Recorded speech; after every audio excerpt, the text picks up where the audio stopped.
The recent presidential election process has sparked legislative activities in the government in order to combat what is considered interference by the Russian Federation into the public election and hacking of government agencies.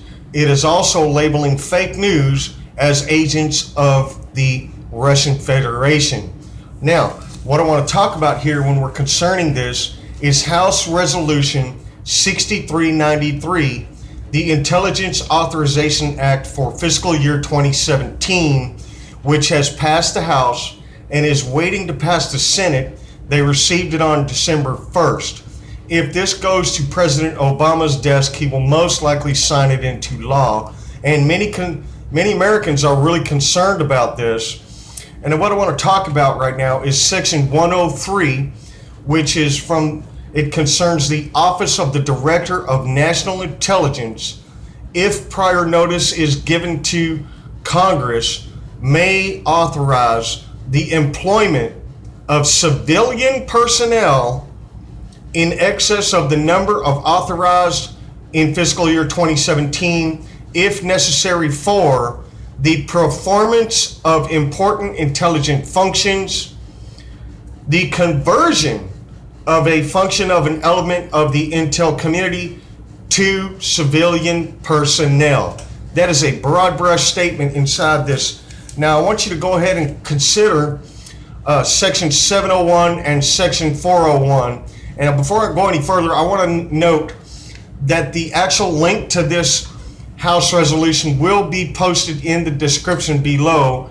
You can read it yourself. But Section 701 and Section 401 mentions the counterintelligence executive is now the Counterintelligence and Security Center, and the implementation of the Intel Community Research and Development Corps. So these could be the new interagency connected to the government.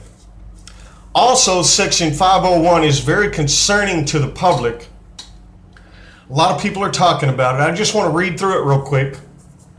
It establishes an executive branch interagency committee to counter active measures by the Russian Federation to exert covert influence over peoples and governments, with the role of the Russian Federation hidden or not acknowledged publicly, through front groups, covert broadcasting, media manipulation, disinformation, forgeries, funding agencies, or influence incitement, offensive counterintelligence, assassination, or terrorist acts.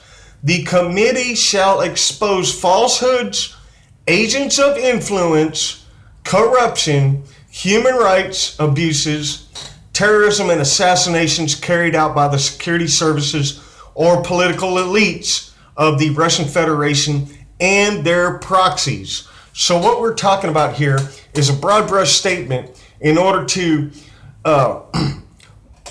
spy on the American public, connect everything that has to do with social media, which could be considered media manipulation, and the labeling of fake news connected to Russian influence and their proxies, labeling them as their proxies. So my question to you, America, is are you willing to accept agents of the government, spies, running around wearing black and tan unlabeled clothing, spying on you, collecting information, collecting data, and censoring everything you do in order to combat what is considered influenced by the Russian Federation? It's a strange twist in America today. Welcome to the spy state. My name is Johnny Jetrod the Patriot, and that's my report on this. Go ahead and leave your comments in the section below. Tell me what you think, whether you agree or don't agree. And then go ahead and subscribe to my channel. Tap that bell for future notification for more awesome videos. Thank you, America.